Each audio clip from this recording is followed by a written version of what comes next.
originally was related to the dancer and the person who does complicated fencing. But when you get the machine gun and all that, the warriors are finished.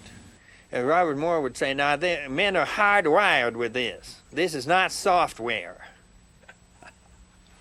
And he said, you think you're going to get rid of the warrior and the man, you're wrong. And that's a mistake that the English socialists made before the Second World War. Men are hardwired there. What I'm hearing is what you hear everywhere now, that the distrust of men and of the masculine energy is pervasive.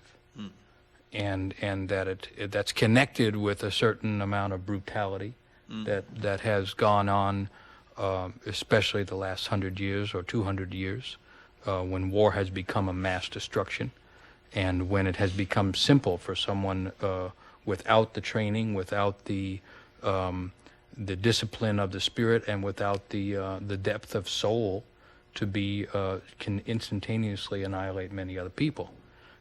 With that fear, there's become a tremendous fear of the masculine in general. Is that, you mean that there isn't enough discipline in the way we look at the warrior? Or is it destructiveness that comes in? That it becomes simply brutality. And that it doesn't involve in the way of the old tribal cultures where, for instance, amongst the Irish, they would say, you don't give a man weapons until you've taught him how to dance. You don't teach a man the skills of war until you've taught him the skills of poetry, the skills of the soul.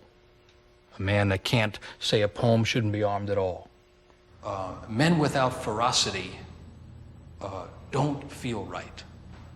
As a matter of fact, most women like fierceness in a man. Women desire, I believe, to see a man that's moving in his life with some purpose. And by purpose, I mean something that's deep and meaningful and valuable to the whole community. That's what women want from men, I believe. That's what men want. Men want the similar thing for women. That men want to be with a woman who is moving with purpose in her life, too.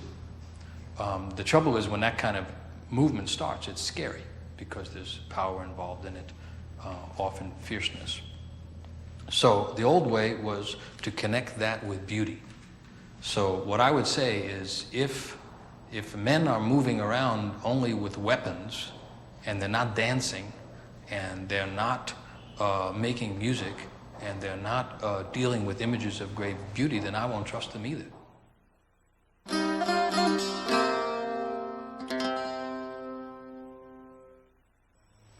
In the workshop, you have an opportunity to hear the ancient men's mythology. It's very strange thinking about it. It's as if men need mythology. I think more than women. There's something in men's imagination that's extremely flamboyant. It fires up like kindling. And looking at your neighbors and your family is not sufficient to kindle that. So in Turkey to this day, for example, storytellers will come in with a funny-looking little instrument, and there'll be 100 men sitting in there with their mouths open. This will go on 4 or 5 hours.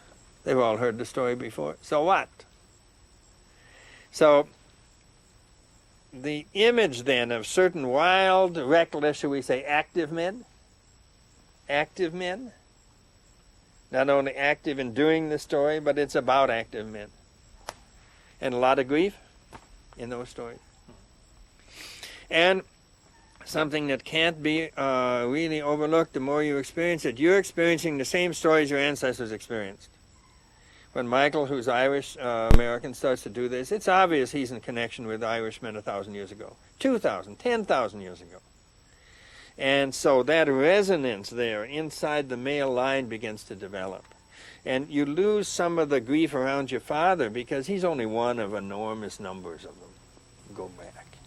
If you watch the word mythology, words have histories.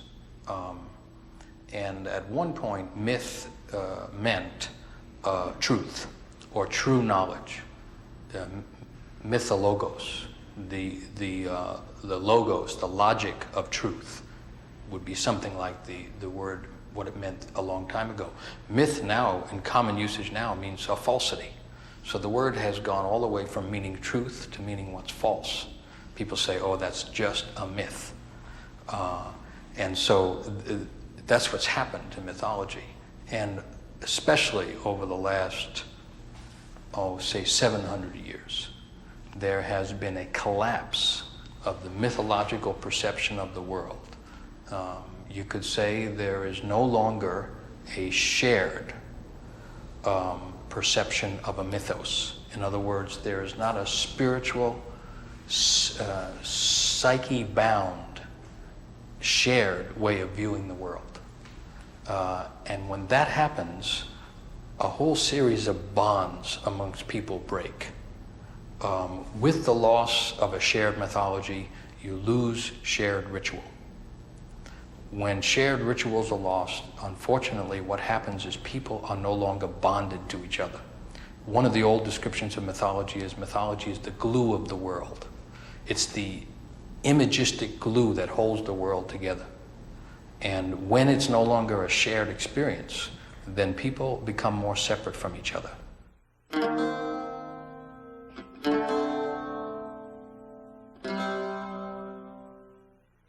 I've got a story. Want a story? Give us a story. With his father and the son. I'm sick of this talk. Give us a and story. all that stuff.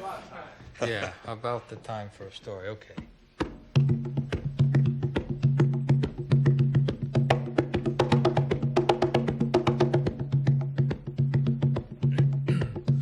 It's an African story from the Lupe people. It's an old story. You know what they say? They say, once upon a time. Nobody knows what that means. Upon a time. But it has something to do with once, before time was digital. Before time was caught and strapped onto people's wrists. That's right. Before time was captured and put on the steeple of all the churches, up in the highest point of all the villages, so that time dominated all the things going on below.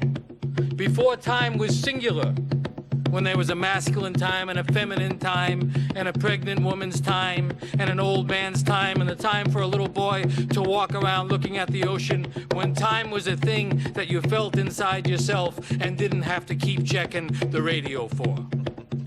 Once, in that time, there was a father, and he had a son. And the father said to the son, listen, if you should ever lay down next to a maiden, when you do that, if you do that, you will die. And so the father had that son raised in the bush, kept away from people, raised there by himself. And it went on that way until the boy was growing into a youth. And one day, a maiden came to that area of the bush, and she saw that youth, and she said, you know, this is lonely, you living here like this. I think I should come and visit you every day. And the youth said, oh yes, I think this is a good idea, even though my father said if I should ever lay down with a maiden, when I do that, I would die, just as if a knife had gone into my heart. And the maiden said, well, if that's the case, then I won't come at all, ever. For I do not wish to harm you, and I certainly do not wish to kill you. But the youth said, oh, please do come. Come tomorrow. Please come. So the maiden said, okay, that's the way it is. I will come. And if you die, well, maybe you won't die altogether. And maybe I can bring you back into life. So the next day, the maiden came. After a time, the maiden and the youth, well, they lay down together. You know what happened? Do you know what happened? It was just as the father had said. When they laid down, the youth died. The youth was brought to the village. The father and the mother of that youth saw what happened, and they began to cry. They mourned and they wept. But the maiden herself, she went into the bush, deep into the bush, where the old man of the bush was, where the old hunter was. And she went to him and she said, here's what happened. It went like this and it happened like that, and the result of it is that the youth is dead. The old man in the bush said, listen, this is no problem. All we need is a fire and a lizard. And so he arranged for logs to be brought, to be piled in the village high. He arranged for them to be set on fire